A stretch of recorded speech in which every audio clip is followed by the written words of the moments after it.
ازيكم يا جدعان؟ عاملين ايه؟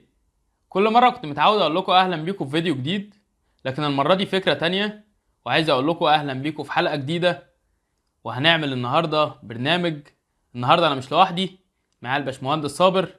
هنعمل بودكاست هنحاول نوصل فيه نقط معينه من وجهه نظري ومن وجهه نظره ومن وجهه الشباب عموما. كلنا في سننا بنحتاج ان احنا نستفيد بخبرات بعض. كل كلمه او كل موقف هنقوله هنحكي قصاده بالدلائل بتاعته، بمواقف احنا عشناها. مش هيبقى كلام مكتوب ولا كلام سوشيال ميديا ولا كلام على ورق، بالعكس ده احنا هنحكي كل حاجة احنا عشناها وهنحاول نوصلها لكم وان شاء الله تليق بيكم. ونبدأ. واهلا بيك يا باشمهندس. يا دكتور، ازي حضرتك؟ عامل ايه؟ اخبارك؟ الحمد لله. شكرا على المقدمه الجميله دي مقدمه عظيمه تتحط في التاريخ دي.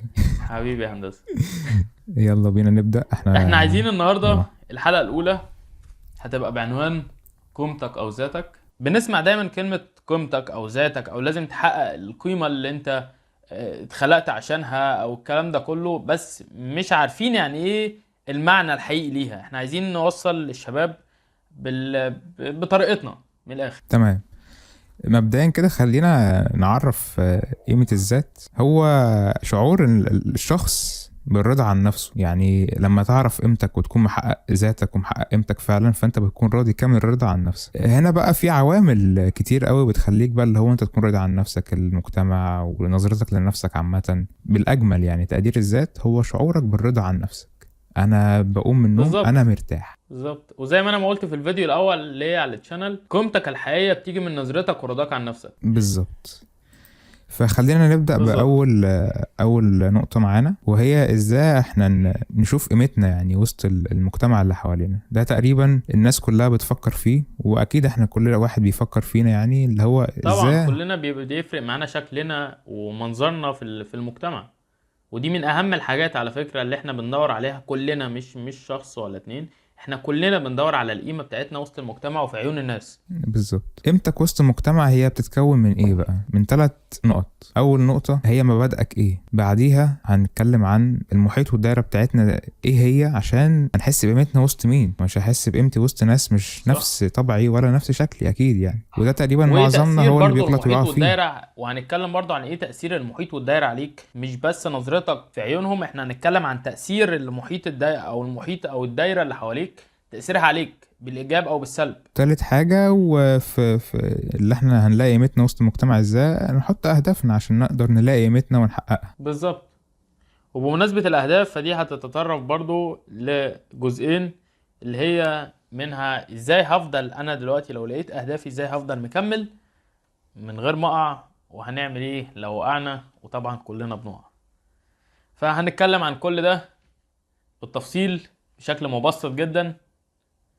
ويلا بينا نبدأ. أول حاجة بالمبادئ. علشان تلاقي قيمتك وسط المجتمع لازم يكون عندك مبادئ. اي حد مننا داخل اي شغل او داخل اي كوميونتي فيه، فلازم يكون عنده شوية مبادئ كده. تمام.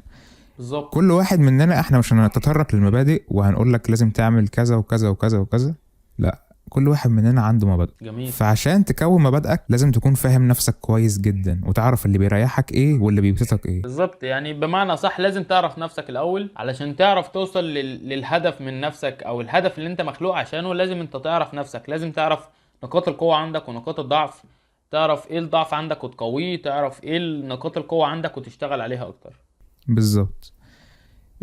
عشان تفهم نفسك. طب تفهم نفسك ازاي؟ دي بقى محتاجة قاعدة كده مع نفسك وتقعد فيها كده تشوف نفسك انت عايز ايه من حياتك، او انت ايه النقطة اللي انت عايز توصل لها في حياتك.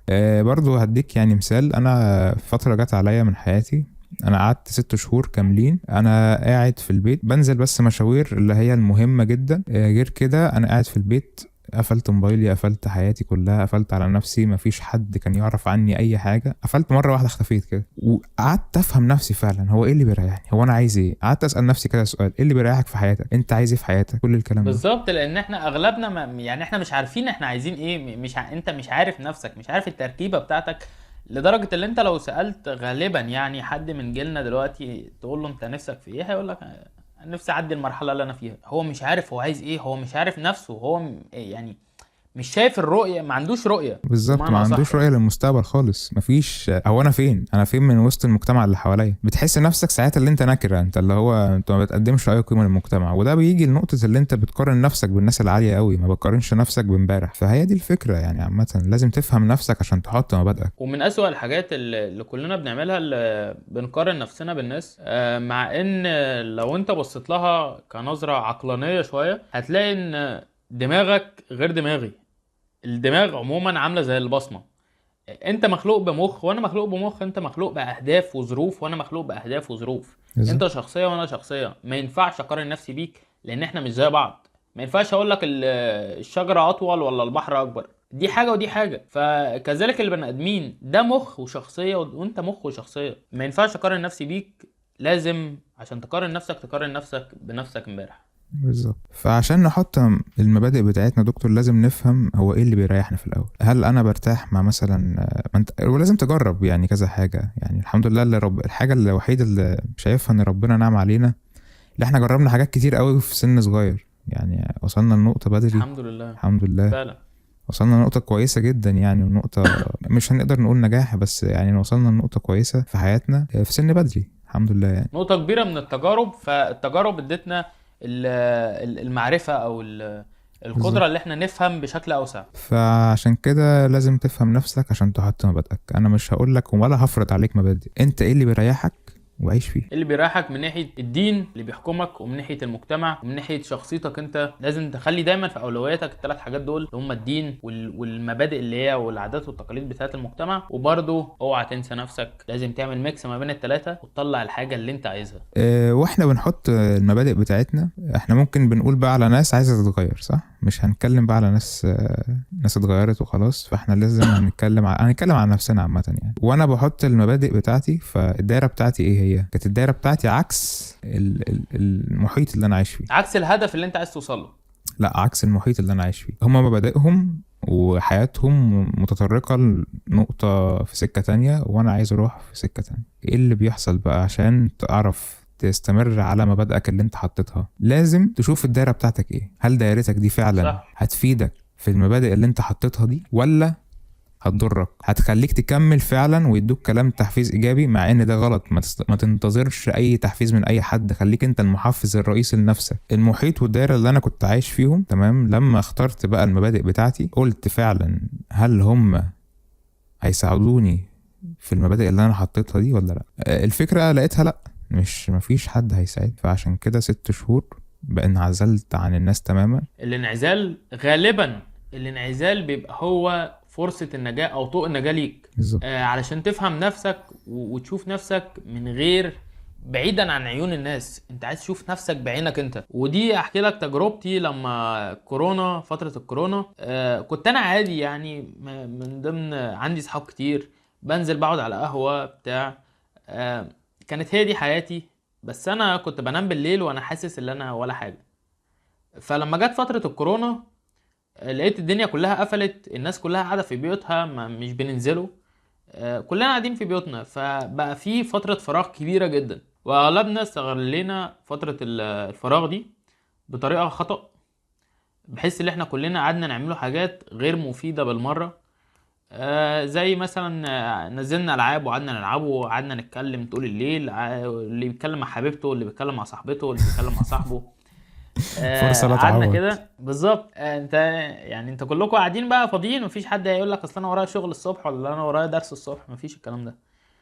فانا قعدت مع نفسي كده وكنت قاعد بلعب مع اصحابي برضو بابجي وبتاع، وبنتكلموا على الواتساب فقررت في يوم كده بالليل، قعدت مع نفسي من غير ما اقول لاي حد، رحت ماسح بابجي، ماسح الواتساب، وقافل الفيسبوك، مسحت اي حاجه ليها علاقه بالسوشيال ميديا، بحيث ان مفيش حد يعرف يوصل لي.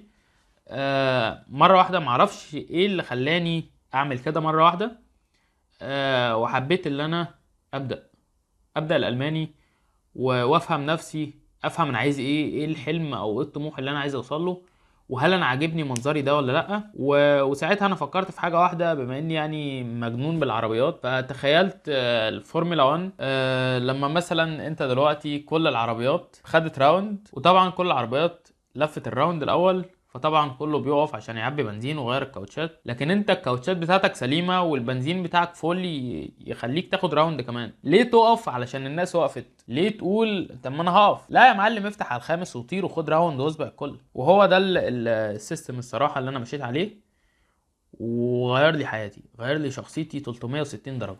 في نقطة مهمة انت قلتها، الكلمة يعني انت بتقول الانعزال. ففي فرق عشان الناس تفهمنا، في فرق كبير جدا ما بين اللي انت تنعزل واللي انت تهرب. في فرق صح، بين مظبوط. الانعزال والهروب. اللي انا انعزل يبقى انا عايز الفتره دي، محتاج اللي انا شايف اللي انا بعمل حاجات كتير غلط ومحتاج اللي انا اغير الحاجات دي كلها، او وقعت في مشكله ومحتاج المشكله دي بالظبط. اشوف اساسها ايه واغيره فيا. مفيش حد فينا خالي من العيوب، بس لازم تعترف بعيبك لنفسك. بالظبط. فكون اللي انت تنعزل لازم تاخد الخطوه دي لو انت فعلا شايف ان حياتك ملهاش 30 لازم. مش تهرب من مشاكلك، اصل في مشاكل انت لازم تواجهها في جميل. حياتك. الهروب عمره ما كان حل، عمره ما هيجيب لك حلول، هيخلي الحاجه تتراكم عليك بزياده وهيخلي نفسيتك تبوظ اكتر. كل ما تهرب اكتر كل ما الزمن مش هيعدي. الزمن مش بيعدي حاجه، الزمن بيدوس عليك اكتر. كل ما بتهرب كل ما بتدوس، فبتيجي لحظه اللي انت بتقول لنفسك، تقف لنفسك في المرايه، بالظبط. انا لازم اواجه، فخليك ما يعني ينفعش اهرب الفرصه تاني. دي تكون عندك بدري شويه احسن ما تيجي غصب عنك. بس صح، فحته الانعزال والهروب مظبوط. دي لازم تكون عندك، يعني تعرف الفرق ما بين الانعزال وتعرف الفرق ما بين الهروب. وكده نكون خلصنا برضو النقطة بتاعت المحيط الوسطي، ونختمها بكلمة بس، اللي هو يعني من الآخر، لو الدايرة بتاعتك مش هتساعدك هتبقى تضرك. من الآخر، طالما الحاجة دي مش بتساعدني تبقى بتضرني. ماشي. في حاجه برضه عايز اقولها، هتلاقي بقى الناس هتدخل تهاجمك في الحته دي، هتقول لك دول اصحابي يا عم اللي اكلت معاهم عيش وملح وعلى مبدأ الرجوله وعلى مبدأ الجدعنه وبتاع الكلام اللي احنا عارفينه ده. الفكره مش بالعيش وملح يا جدعان ولا بمبدأ الرجوله. ماشي صاحبك وكل حاجه، بس مهما كانت الدنيا، بص على والدك او بص على والدتك، شوفهم هل هم اكيد كان عندهم صحاب كتير زمان، بس دلوقتي هل هم بيتكلموا مع صحابهم او صحابهم بيتكلموا معاهم؟ هذه الفكره. بص على الناس كل الكبيره، واحد ليه الحياه حياة بتاخدهم، الحياه بتاخدهم. بالظبط. فما تخليش عمرك يضيع وفي النهايه تقول هو ايه اللي انا عملته ده. الدنيا دلوقتي غير زمان خالص. الدنيا دلوقتي بقت بتدوس عليك ومفيش بالظبط. حد بيرحمك. ولو انت ما عافرتش وما كملتش واستسلمت، الدنيا للأسف هتهرسك. بالظبط. فشوف الناس بتاعتك، شوف المحيط بتاعك فعلا، هل هو هيساعدك على الحتة دي ولا لأ. في برضه في حاجة، دول أصحابي يا جدع، دول العيش والملح والعشرة وكل الكلام ده، ماشي. من وقت للتاني اسأل عليهم، هما من وقت للتاني هيتصلوا بيك. بالظبط. انا ما بقولكش ابعد عنهم، ولا بقولك اشتمهم، ولا بقولك بالظبط. سيبهم، دول بقوا مش من مستواك، لا طبعا. ولكن القصة اللي انت ليك حياتك الخاصة، محدش مهما كان قريب منك هيقف معاك لما توصل لنقطة معينة. لما انت تلاقي نفسك في الاخر ولا حاجة، شاب عندك 25 30 سنة وعايز تروح تتقدم لواحدة، وانت لسه الشغلانة بتاعتك بتقبض 1500 ولا 2000، ومش عارف تعمل حاجة ومش عارف تطلع من الدايرة دي علشان انت ما اتعلمتش اللي كنت المفروض تتعلمه. ففي اللحظة دي صحابك مش هينفعوك، او الدايرة اللي كانت حواليك اللي كانت بتوهمك ان هم بالنسبة لك كل حاجة، مش هتلاقيهم. ناس كانوا من اقرب الناس ليا، بقيت بكلمهم، بتصل بطمن عليهم، ما بقوش بيردوا عليا.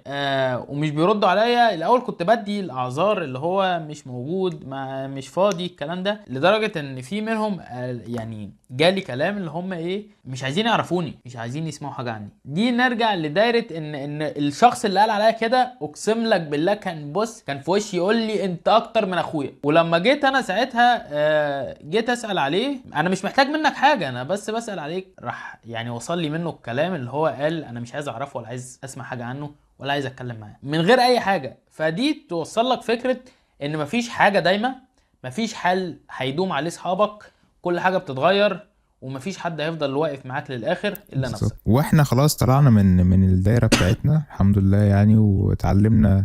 كان في برضو حاجه عايز اضيفها، دكتور كريم اسماعيل كان بيقول لك المحاضره مشهوره بتاعته جدا يعني، حتى الحته دي هتلاقيها جدا على التيك توك والحاجات دي، بيقول لك اتعلم تقول لا. لازم تتعلم تقول لا. ودكتور كريم اسماعيل كمان يعني وضح النقطه اللي هي لا عندنا بتزعل قوي، بتزعل، بتتحز. ولكن انا لما سافرت اوروبا اكتشفت انك تقول لا، او انا ما عنديش وقت، دي حياتك. يعني انا ما ينفعش اخد من وقتي واديك، انا لازم اديك وقت بس يكون الوقت الاضافي عندي. ما ينفعش اخد من وقت انا بعمل حاجه تخص مستقبلي واديهولك. فانا لازم اتعلم اقول انا ما عنديش وقت. وفعلا دي بتزعلنا عندنا، ولكن ساعات الحقيقه بتزعل.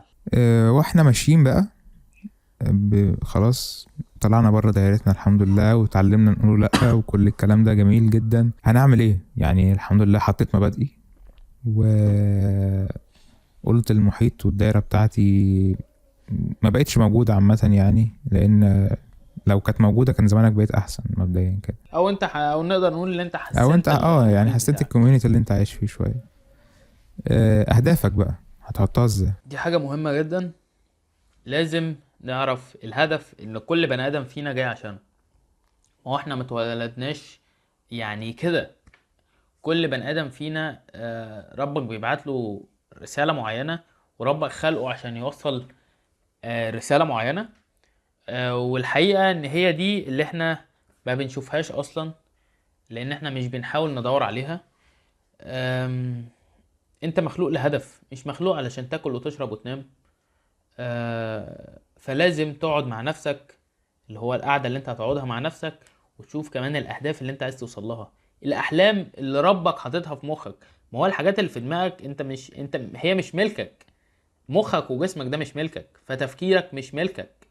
الحاجة اللي بتيجي في دماغك هو ربنا هو اللي باعتها ليك. وطالما ربنا حط فكرة في دماغك فهو متأكد انه يقدر، حتى لو انت شايف انك متقدرش، لان هو اللي خلقك. من الاخر يعني لو انت صنعت روبوت، انت عارف قدرات الروبوت ده ايه. لو انت مثلا خلقت روبوت بيعرف يطير وبيمشي على المية وبيعمل كل حاجة، وانت بتشوف الروبوت، بتبص للروبوت ده كل اللي هو بيعمله انه بيتمشى، هل هتبص له نظرة رضا؟ هل هتبقى مبسوط بيه؟ مش هتقول له انا خلقتك، او يعني استغفر الله العظيم، اللي هو يعني انا صنعتك، انا صانع روبوت. هتبص له تقول له يعني انا صنعك فيك قدرات جبارة، ليه ما بتستغلتها؟ يعني ليه ما استغلتش القدرات دي؟ وهتبقى متضايق جدا. كذلك احنا ربنا خلقنا فينا قدرات جبارة، لكن احنا للأسف بنرمي كل حاجة في طرق تانية خالص، واغلبها بتبقى الطرق الغلط اللي بتدمرنا. فالفكرة بقى دكتور، واحنا ماشيين في الهدف بتاعنا لازم نفهم قدراتنا هي بتكون ماشية ازاي. صح. انا دلوقتي شخص فهمت نفسي وفهمت قدراتي. انت بقيت شخص ذكي بقى خلاص، انت فهمت نفسك، فانت اكيد عارف بقى الامكانيات المتوفرة اللي معاك ايه. صح. ف عرفت نفسك وعرفت دنيتك بالظبط. وعرفت دماغك، وانت هتبقى قدامك بتحط كل حاجة واضحة. اهدافك بقى حطها على قد امكانياتك، ما تحطش اهداف اعلى منك، واولويات للاهداف. واولويات للاهداف. هديك مثال، مثلا كنت عايز اعمل كام حاجه في حياتي كده، اغير كام حاجه واتعلم كام حاجه. التغيير عامه بيكون اولويه، اللي انت تتغير وان انت تحسن من نفسك، فدي اولويه كتيره جدا، بعيدا عن اللي انت تحقق حاجه في الشغل او في مجال العمل او كل الكلام ده. فده هيساعدك جدا، اللي انت هتكون في شغلك كويس مع الناس، تعاملك مع الناس كويس، كل الكلام ده. بس الفكره اهدافك بقى نفسها هتحطها ازاي؟ زي ما قلنا اهدافك هتحطها على الامكانيات المتوفره معاك. بالظبط. ما ينفعش انك تفضل مستني علشان توصل لحاجة معينة، لازم تستنى كل حاجة.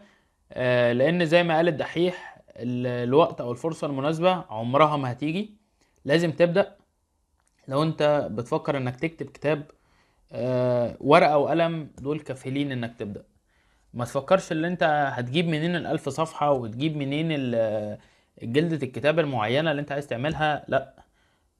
ولا تصميم الكتاب هتعمله ازاي. لا، انت عايز تكتب كتاب، معاك ورقة معاك قلم، ابدأ. من النقطه اللي وقعتني ان انا قلت بقى، شفت بقى على النت بقى الناس ايه بقى، الناس اللي بيعملوا بقى حاجات وبيكتبوا وبيذاكروا مش عارف ايه، بيكون معاهم بقى لابتوبات جامده ومش عارف ايه وكل الكلام ده. قلت ايه لما اجيب الحاجات دي هبتدي بقى وخلاص بقى بهجت جديد تاني خالص. بهجة تاني خالص.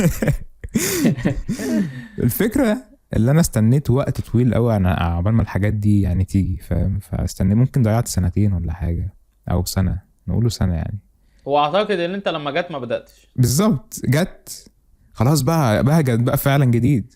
قعدت كده انا بعمل ايه؟ هو انا ماشي الحاجه اللي في ايدي دي انا ماسكها، بس هعمل بيها ايه؟ كل ده لان انا فعلا ما يعني رتبتش ولا حطيت ولا خططت فعلا كويس جدا للحاجات دي. انا قلت زي هتيجي وهبتدي اخطط، لا، انت ابتدي فعلا، ولما تيجي تطور بيها نفسك، بس انت ابتديت. بالظبط. ودي تاخدنا النقطة اللي انا لما جيت بدأت الالماني، انا قررت ان انا ابدأ الماني. جيت ابص على الكورسات، اي كورسات. اولا كل حاجة كانت قافلة، مفيش اي مكان اقدر اخد فيه كورس. طب هعمل ايه؟ هل انا بعد التخطيط وبعد اللي انا عايزه فعلا حطيت حلمي هنسحب؟ لا. كان معايا تابلت، اعتقد انت شفته. التابلت كان مساحته 8 جيجا، اللي هو تاب 10. كان قديم جدا يعني جدا. وهو ده اللي انا بدأت من عليه الماني. هو ده اللي انا بدأت من عليه، وبسببه بعد فضل ربنا طبعا اللي انا سافرت المانيا ودلوقتي عايش في وسط الالمان وبتكلم الماني. ان شاء الله. الله اكبر. هذه الفكره، ان اهدافك ترتبها بالاولويات. ايه بقى هي الاولويات؟ انا دلوقتي شخص ما عنديش اي حاجه، والسي في بتاعي مش عارف اكتب فيه ايه. السي في بتاعي صفر مبدئيا كده، هو اسمي وعنواني ورقم تليفوني. ده كل اللي انا امتلكهم في حياتي. ده كل حاجة في حياتي. بالظبط، ما عنديش علم بجنيه. فايه اللي انت المفروض تعمله بقى؟ اللي انت المفروض تعمله ترتب اولويات اهدافك. انت عندك حاجات كتير جدا، وشفت على النت حاجات كتير جدا، وشفت ناس بقى ايه بتطير، وناس بتعمل حركات، والناس دي بقى عتاولة بقى في الماء. انت عايز توصل لزي ده في وقت مثلا شهرين او شهر. بالظبط يعني. وبتجيلي من اكبر الحاجات اللي بتعصبني ان حد يدخل يقول لي انا بقالي اسبوعين بادئ في الاينس ومش عارف اتكلم. ايه؟ فين المشكله يا ابني؟ فين المشكله؟ انا عايز افهم انا سافرت المانيا وانا في مطار برلين، كنت خايف الضابط اللي في المطار يقول لي انت رايح فين، او انت جاي هنا تعمل ايه، او انت جاي لمين، اللي هو الحاجات اللي هي ازيك عامل ايه. فاهم يعني؟ كلام بسيط جدا. بالظبط. وانا كنت في المانيا، يعني انا بقى خلاص انا في اللحظه دي كنت في المانيا، وكنت مرعوب ان حد يكلمني. آه وكنت مخلص بي اينس المستوى الثالث، اللي هو نص اللغه. فاهم؟ المشكله ان اللي احنا بنستعجل النتائج جامد جدا جدا جدا. فيعني انا شايف اول اولويه تحطها مثلا، يعني لو مفيش حد شايف او مفيش حد عارف اولوياته الشخصيه ايه، فممكن نساعدك بحاجه. اتعلم لغه مهما كانت، ايه بقى هي، الماني، انجليزي، بالظبط. فرنساوي، ايطالي، كل الكلام ده. الصيني دلوقتي اليومين دول تحفه. من الاخر اللغه من وجهه نظري اللغه دي ظهر للبني ادم. بالظبط، مفيش لغه انت اتعلمتها مش هتشغلك. ده رقم بالظبط. واحد. حلو. ودي لنفسك وقت. اقل لغة عشان تقدر يعني تكون متوسط فيها، يعني فكرة اللغة اللي انت تكون متوسط فيها كبني ادم طبيعي، انجليزي. مش كبني ادم بقى اللي هو جامد جدا وسوبرمان. لا، ده سنتين. اصل انت مش هتتغير في يوم وليلة، يعني عشان احنا بنتكلم. انا قلت لك ان يوم ما فكرت انا عازل وكل الكلام ده كان من 5 سنين. نتائجه دلوقتي بتعود مش عليا. هينفع تتغير في يوم وليله طبعا. طبعا مش هينفع. وكمان يعني احنا لو نبص يعني كواقع، البني ادم لما بيتولد الطفل بيبدأ يتكلم بعد سنتين مثلا ولا سنتين ونص عشان يبدأ يعرف يتكلم ويقول بابا وماما والكلام ده. اللي بالظبط. هو انا عايش في وسط المحيط كله بيتكلم اللغة اللي انا المفروض هكتسبها، وانا ما عنديش بقى حاجة في دماغي، فانا طبعا هكتسب بشكل اسرع بكتير. ما بالك بقى انت شخص عايز تتعلم حاجة جديدة وكل اللي حواليك بيتكلم لغتك الام، مش بيتكلم اللغة اللي انت عايز تتعلمها، فبتبقى الموضوع صعب جدا. بالظبط. برضو فلازم هياخد وقت. فالنصيحة اللي هو لازم تاخد وقتك. برضو من ضمن الحاجات يا دكتور، اهدافك ما تحطش بقى ايه، انا السنه دي عندي 100 هدف. خلاص، انت شخص جميل جدا وكل جبت ال 100 هدف، بس السنه دي اخرك 3 اهداف. ليه بقى اخرك 3 اهداف؟ عشان دلوقتي حضرتك يوم ما تحط مثلا لغه، وتحط مثلا مجالين تانيين جنبهم، مثلا كديزاينر او كاي مجال بقى، يا عم انت عايز تكون في كليتك او في شغلك كويس، فوقك من الشغل اللي على النت. جميل. اي مجال لازم تدخل فيه تكون مميز، مش تنتش وتجري. لا، ده انا هدخل المجال ده وهقعد فيه فعلا، كل يوم اتعلم فيه حاجة جديدة، وكل يوم اعمل شغل، وكل يوم اغلط، وكل يوم اتعلم من غلطي. في خلال السنة دي انت هتفتح لك يعني بعد 6 شهور النص التاني بقى من السنة انت هتفتح لك ابواب رزق كتير جدا، وعن تجربة شخصية يعني. فانت لو بتعمل كل حاجة واحدة لمدة كل يوم، انت هتبقى مميز فيها جدا جدا جدا جدا. بس هي الفكرة ما تستعجلش اولا على النتيجة.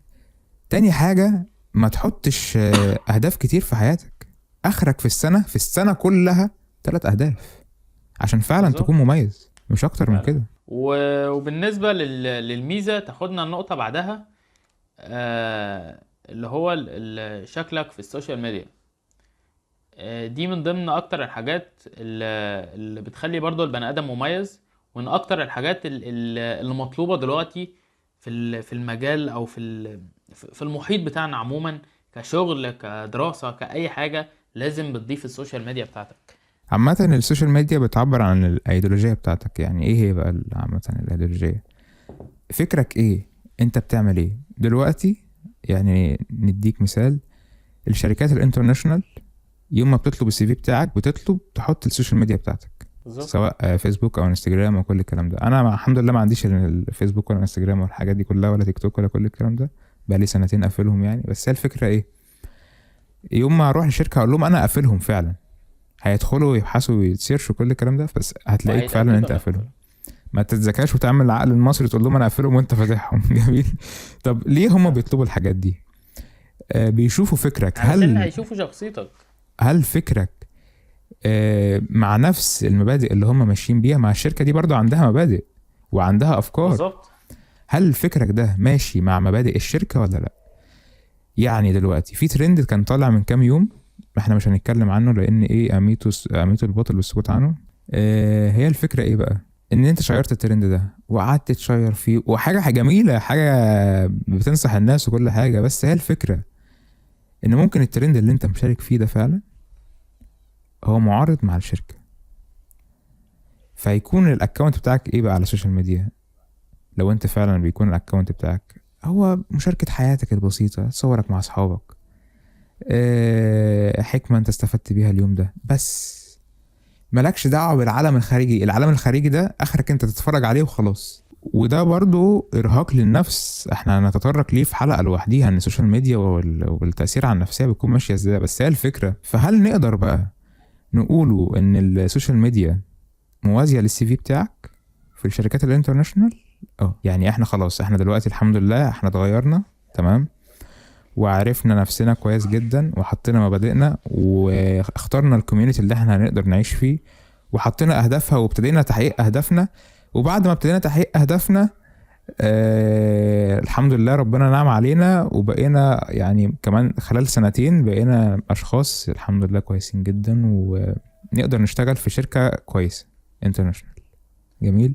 فحضر من دلوقتي يعني بقى للحاجات دي قدام، كل نقطة أو كل خطوة بتخطوها قدام، فهي دي بالنسبة لك فرصة عظيمة. فرصتك بتيجي كل يوم، وفرصتك دلوقتي مش بكرة ولا السنة الجاية ولا الساعة الفلانية. فرصتك وقتك هو دلوقتي. الله ينور عليك. بس فهي الفكرة بقى ايه، ان انت نظرة الناس دلوقتي ليك، حتى والله يا دكتور في الجواز.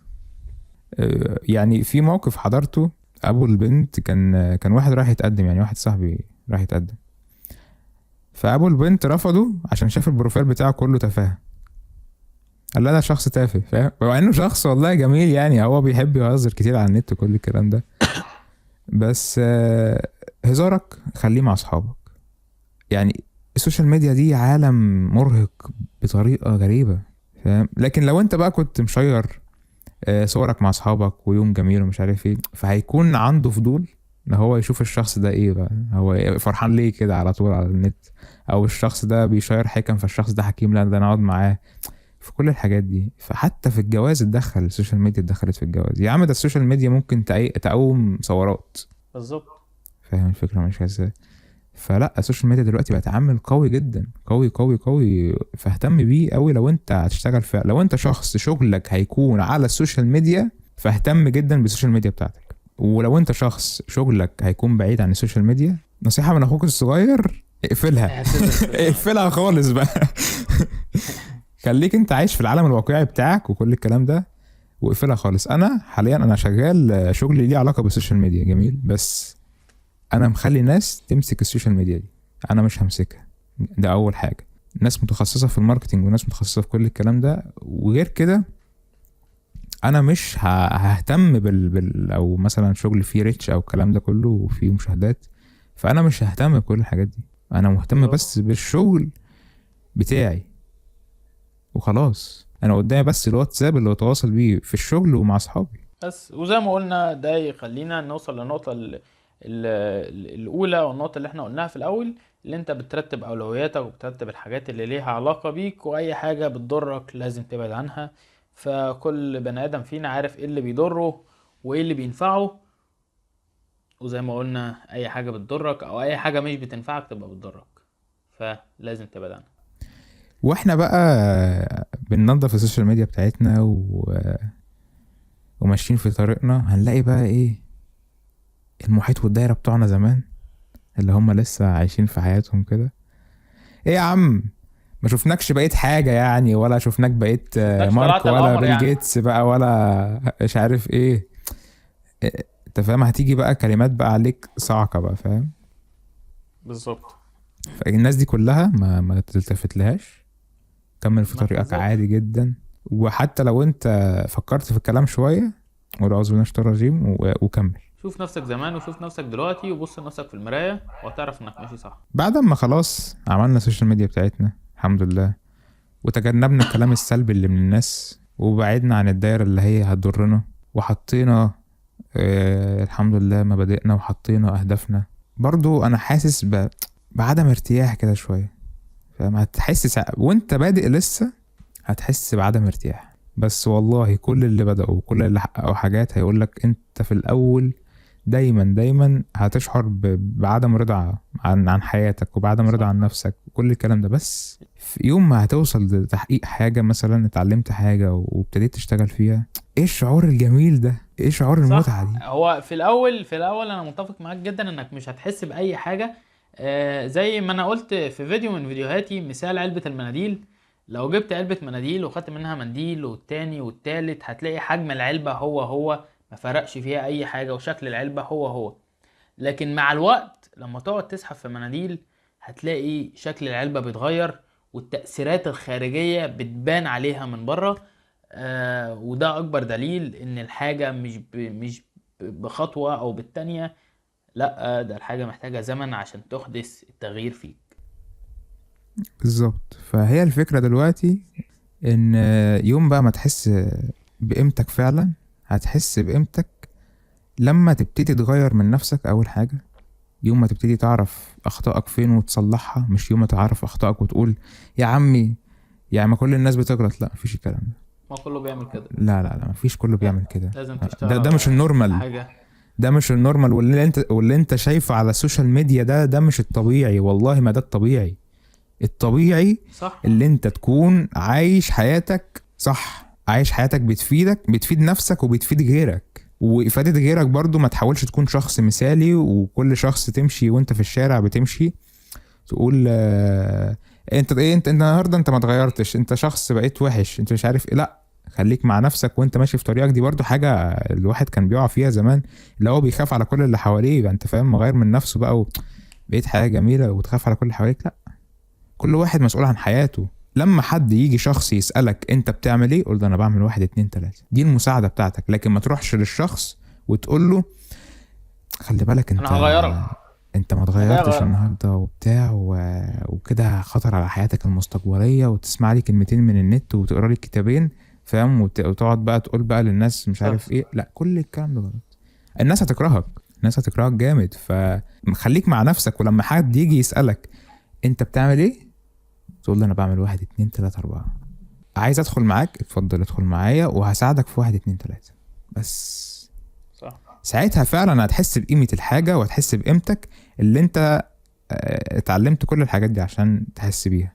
طب ولو محدش جه مظبوط. سألك يعني، برضه انت قيمتك محفوظة.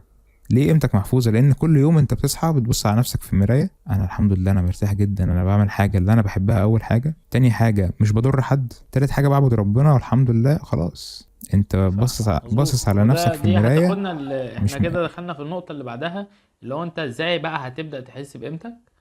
القيمة بتاعتك الحقيقية هتبدأ فعلا تحسها مع الزمن، ومن غير انت ما تحس.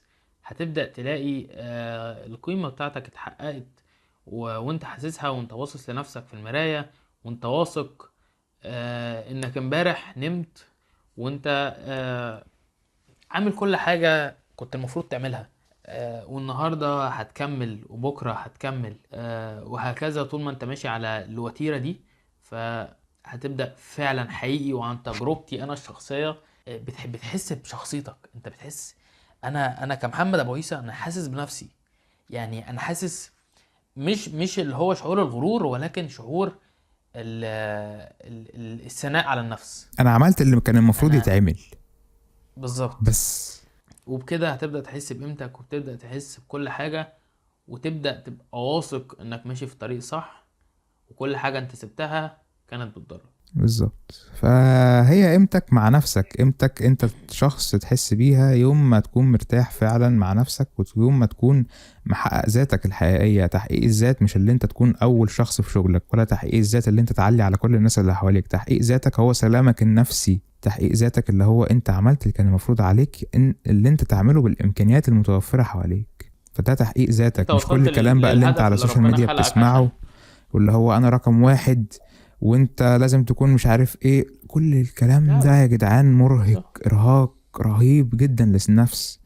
انت قدامك ايه اعمله بس. بس وكده نبقى خلصنا الحلقة الأولى، وقلنا تقريبا كل ما يشمل القيمة، من أول تعريف معناها، وإزاي تلاقي قيمتك وسط المجتمع، وإزاي تفضل مكمل من غير ما تقع، وإزاي تلاقي القيمة بتاعتك من ناحية السوشيال ميديا، وإزاي تحس بالقيمة بتاعتك. ونتمنى إن احنا نكون وصلنا للناس بصورة مبسطة، بصورة تليق بيهم، وكلها بتجارب احنا عشناها. ما كانش الموضوع ان احنا قرينا كلمتين وطلعنا قلناهم، او اللي احنا حضرنا، وللعلم يعني احنا ما كتبناش الكلام اللي احنا بنقوله. الكلام كله كان واقعي من حياتنا الشخصية، وهنشوف آراء الناس.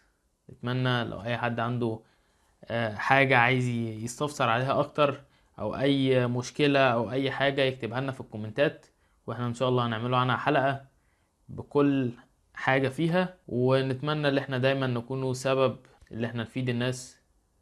وانا استمتعت معاك جدا الحقيقة. والله انا اكتر يا دكتور، شكرا جدا، شكرا على الحلقة الجميلة دي وعلى اللقاء الجميل ده. حبيبي يا صديقي، وان شاء الله نشوفوك الحلقة الجاية، واتقابل معاك الحلقة الجاية يا صديقي، واتمنى لك يوم سعيد. حبيبي سلام يا دكتور. يلا نعمل ام ايه يلا ام ايه. سلام. مع السلامة.